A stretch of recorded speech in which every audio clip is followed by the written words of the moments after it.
My people, it's about that time.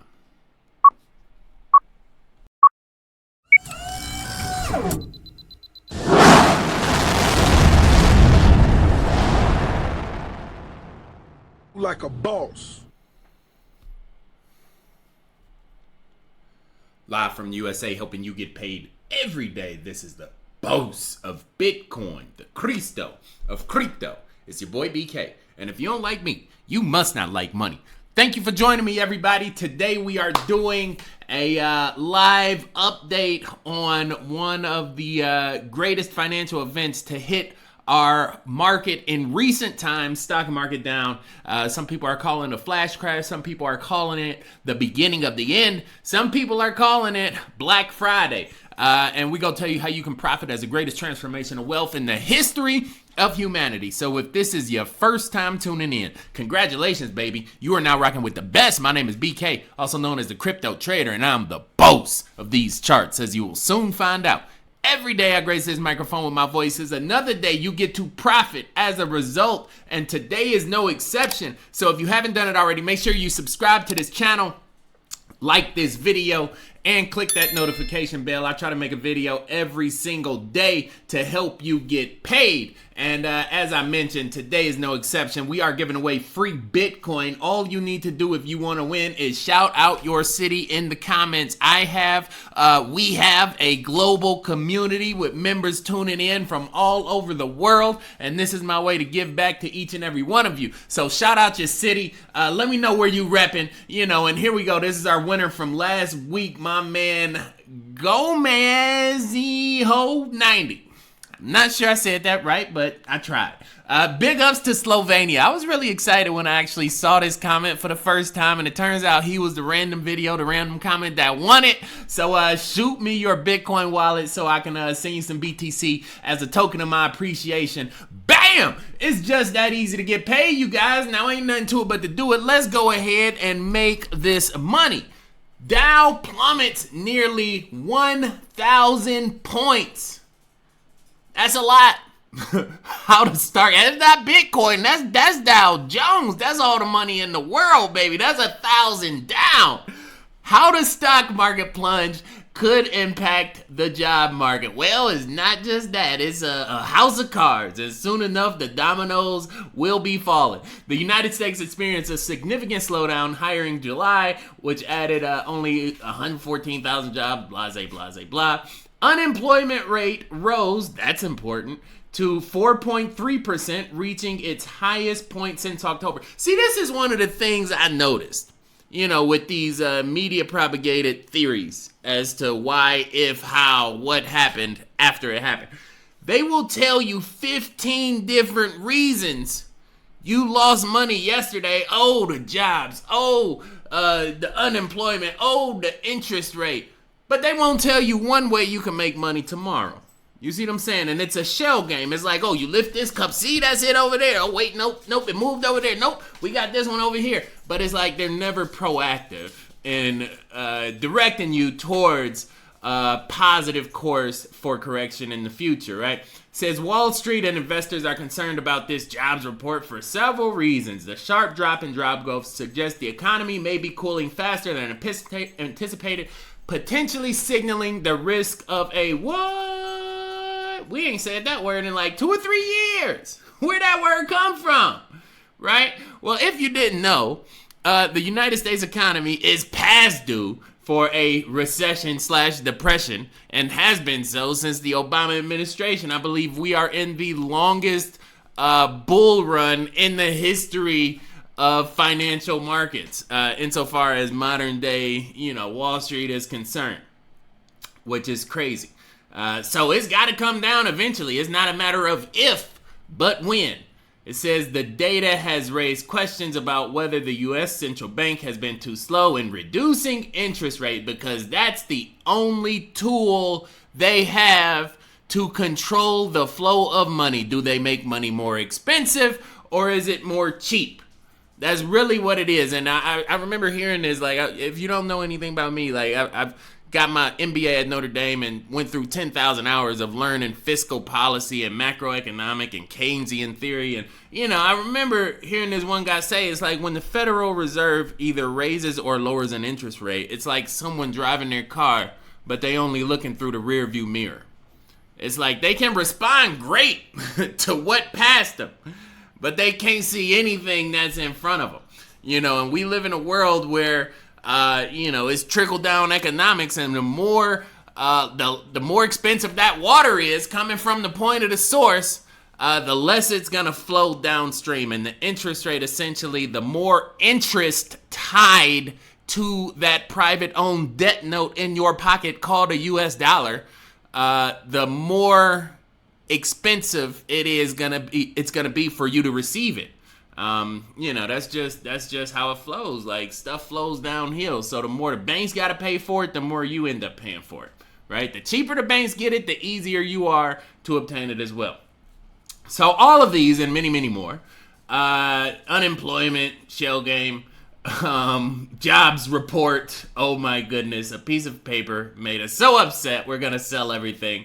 With stocks tumbling sharply, the Dow Jones Industrial Average at one point nearly 1,000 points, 10% in a day. I'm surprised they didn't shut down the market. That would have been even more amazing. I love doing stories like this, by the way. I've been telling y'all to buy Bitcoin since 2017. I've been telling y'all that a reckoning is coming. We have a better option, and Bitcoin is of the people, for the people, by the people. I've been telling you that we are watching House of Cards, and we live in a cacostocracy, and fiat currency is not real money. I've been telling you there's a better option. I've been telling you it's time for plan B. And B has a circle with an orange background behind it.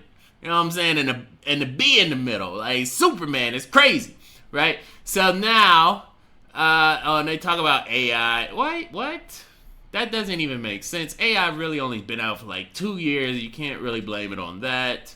What does this mean for the workers? It means that, yes, here we go. This is what I'm looking for. Stock market crashes erode consumer confidence and business confidence, leading to reduced spending and investment, i.e. the more expensive money becomes, the less likely it is to flow downhill. This decline in economic activity can trigger a recession, as witnessed in the Wall Street crash of 1929 preceding that one. And when that hits, that's going to be a doozy. That's why they coming out with all these AI jobs and, sit at home and, what do they call it? Collect a check. It's like, it's not unemployment, but it's basically like, you're not going to have a job, so we need to keep you from rioting in the streets money. I forget, Elon Musk talked about it a lot. Universal income, something like that.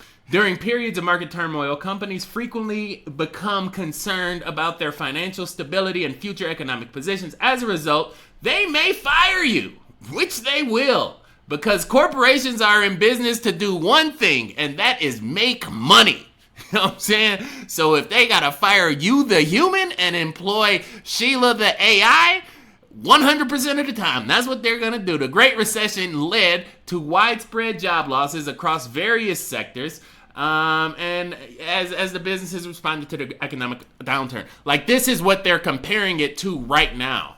Like, this is literally the beginning of the end. And as a result, it is also the beginning of the beginning as well. One of the things I want to talk about real quick, the first Black Friday, because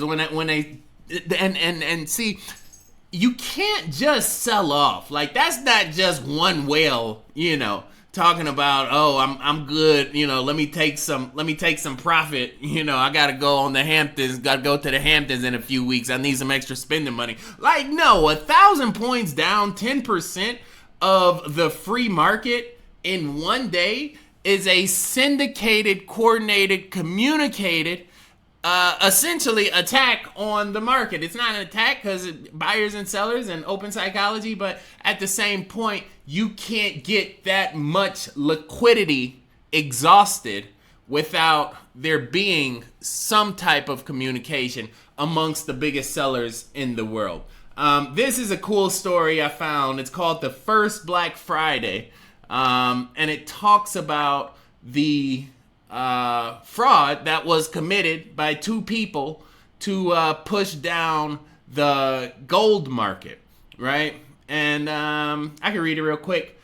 If you got slammed by gold sudden drop over the past few days, take comfort in the fact that things haven't been much worse. In 1869, Ulysses S. Grant was in the White House. That was a long time ago. The government was struggling with massive domestic debt. Who does that sound like? Incurred by 4 years of civil war, not yet, and subsequent efforts at Southern Reconstruction. To raise money for these expenditures, the Treasury had vast quantities of greenbacks, fiat currency, which Grant promised to redeem for gold, real money, at the time, as soon as was practical.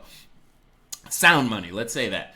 This, he then proceeded to do over the course of some 6 months. At the start of administration, the government paid out its gold reserves little by little, thus easing the debt while keeping the price of this precious metal tight and under control. If the government wanted the price of gold to go down, it released more of its holding. If it wanted to go up, it paid out less.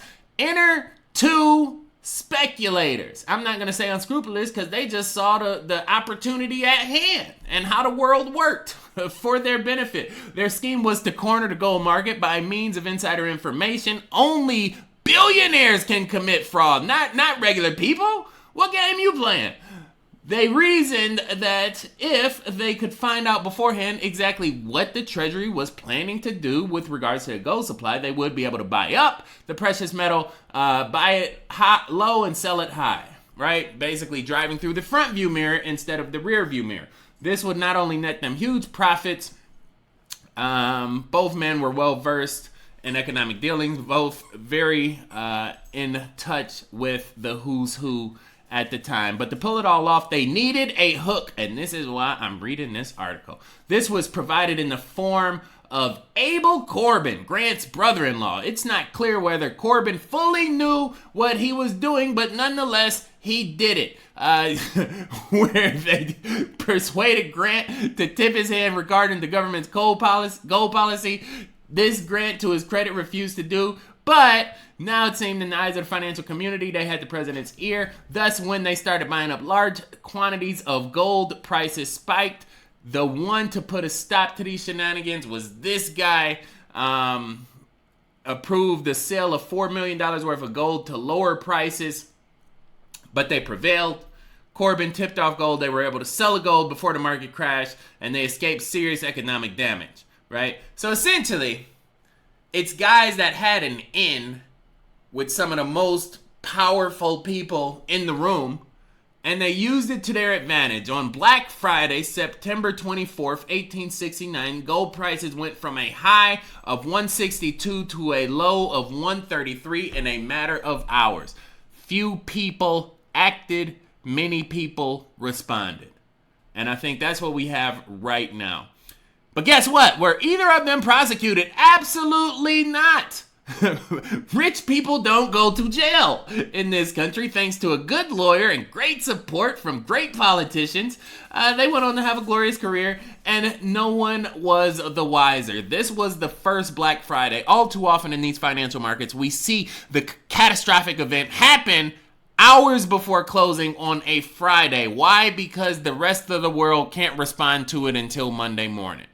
Now go enjoy your football games and your basketball games and go along to get along. You know what I'm saying? Shout out to Jordan Maxwell. If you don't know who he was, that was my very good friend. He enlightened the world with the truth of what's really happening. And this is the truth right now. We're watching the controlled decimation of one of the longest running empires in the world. And how do you destroy an empire? Well, first you debase its money. If you're not sure with what debasing currency is, I suggest you look it up. This started in Rome, where they did have those gold coins and those silver coins, but when you pass through a government entity, they would clip off a piece of that metal and keep it for themselves. Over time, these coins were basically, clipped off with holes in them. Nobody wanted them. They didn't have the value they originally had. So they started making them out of less and less and less valuable material. They were originally 999% silver. They went down to 99%, then 95%, then 92%. And now they don't have silver in none of the coins. It's just metal. It's like aluminum and copper. Some of the cheapest metals to create, and cobalt, right? That's called debasing the currency, where you're literally stripping the value away from money, right? And now they do it at the top of financial markets to essentially form a cascade, a waterfall of collective fear and reaction downstream, right? It's a liquid asset. Money is a liquid asset. Financial markets are liquid assets. Why do they call it liquid? Because it flows. It goes in commodities, it goes out of derivatives, it goes into textiles, it comes out of the financial sector. It's an effervescent ocean that is ubiquitous to all human consumption and engagement. And we live in a consumerist economy where you are programmed to buy more, to want more, to desire more, and you pay for it, right? So now we have these liquid assets that are always moving in and out, up and down. It's like a tide, like an ocean, like a wave, right? But guess what? When it flows out of one, it has to flow into another. You see, in fiat currency, paper stored money is one of the worst pools to have your value in, because all it does is suppress your wealth, right? It's called inflation. Essentially, my theory is embodied by the principle that rich people save money faster than poor people can spend it. Because if it worked the other way around, inflation wouldn't need to exist. Right? We would always have enough money in circulation, and it would be continuing to gain value as opposed to deteriorate over time. However, when it's strategically removed from the economy by those hoarding it, then those who desire it are willing to pay more for it, but have less of a return on such said accredited attainment. Like, it's crazy. So it's a liquid asset. It flows in, it flows out. Guess what? It's coming off of Wall Street and it's going on the blockchain, right? Those two are called mutually exhaustible. And I sincerely hope you have learned something in my words. My purpose is to educate and inform and empower as many people as possible, because we are indeed at the best time of our life to change our life for the better. And this is across the world with humanity. The world is changing. Like, if you look at 39 years old right now. If you look at the world that I came into in 1985, like, they didn't even have the internet wasn't even out back then. It was more or less just an idea that they were working on in Switzerland somewhere. Like, it's crazy. You know what I'm saying? Like, we're watching a permutation of the Matrix where everything is being reinvented, rediscovered, and expanding out from within itself. It's amazing. And blockchain is one of those things. I say it all the time. Like, Bitcoin, it's created a new world. Right? That big orange ball is a new sun. Bitcoin is the sun. Blockchain is the light. And from the two of them, we have a new reality, a new paradigm, a new universe that we've created within the one we exist currently. It's called meiosis, I want to say. Right? Cellular division. Meiosis. Right? Something like that. Never said that on this channel. But I believe that's what we're watching. Yes, exactly. This part. It's incredible.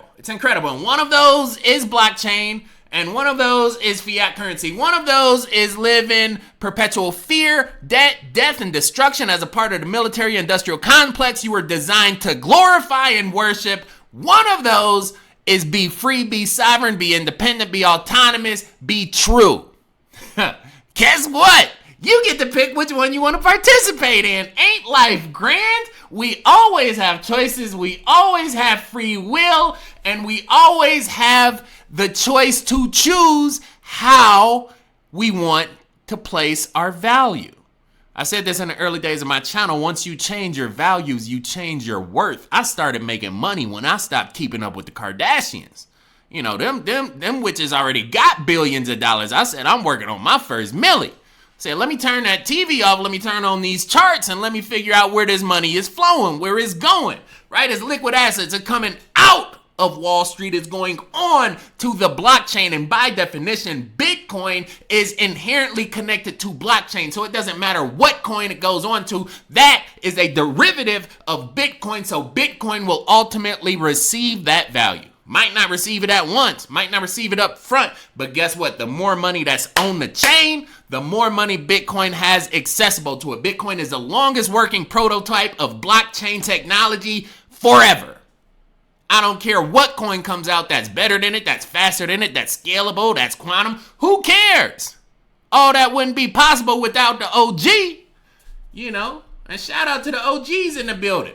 It all begins. We are here. One of the reasons I get so passionate is because I actually see this stuff happen, and I start participating in society a long time ago, and I just started learning, started observing, I started traveling, started seeing people, you know, and it's like everybody kind of plays the same tune. They just walk through whatever door is put in front of them, not realizing it's another door, you know, just a little ways down the street. You got to walk for it. You might have to go up some hills. You might have to, you know, figure it out. You might have to learn something new. But I tell you what, once you do, it could change your life, change your paradigm, open up a whole new reality for you, let you realize you've been fed a whole book of lies. You know what I'm saying? Fallacies dismayed in disguise, like it's crazy, you know, but this is the beginning, right? It's just the beginning, you know. We are indeed watching and witnessing the end times, and as a result, you know, they are the beginning times as well. You know, the difference right now is those with sight to see, you know, have made their choice, or stand by their choice, and no longer participate, you know, in the path that has contributed to the destruction and the decimate of the so-called free world. You know, my friend Jordan Maxwell used to say, you know, it's funny you call it the land of the free and the home of the brave. You ain't brave or free, you know? So once you realize that, you know, it's a whole new paradigm. You know, once you take that one pill, you know, and it just open your eyes up and you're like, well, damn, what is real? Is any of this real? Elon Musk said it's a simulation. Is that true? Who knows? But I tell you what, we got a new money, we got a new currency, and we got a choice, right? And we are watching a controlled demolition of, you know, the newest empire of Rome. So, you know, make your choice, choose plan B, and join me on my journey to change the world. My name is Brandon Kelly. It's been a pleasure talking to you. Shout out to my man from, where was he from? From Slovenia. Won his free Bitcoin. If you want to win some free BTC, leave your city in the comments. If you want to join me on my journey and make some life-changing money on the blockchain, learning how to trade crypto, I'm doing a starting a series this month where I take $300 a month and I see how fast I can flip it into 10 G's. And from that 10 G's, guess what? I'm going to see how fast I flip it into 50. And from that 50, guess what? I see how fast I can flip it into $500,000. Oh, did I tell you I did this back in 2017? You know, I took $5,000 of my own money and within 6 months ran it up to $500,000. I'm going to do it again. Don't believe me, just watch. But guess what? You can join me on my journey. Enter your phone number, go to bossofbitcoin.com, put your number right there. I'm going to text out the first trade this week. So if you got $300, you would go jump in the trade with me, you know what I'm saying? And we go ride the next wave to the top. You feel me? Because it ain't no fun if the homeboy don't get none. And like I said, they call me Mr. Thanksgiving. When I come around, I make sure everybody eat. That being said, everybody, it's that time of the day. Signing out.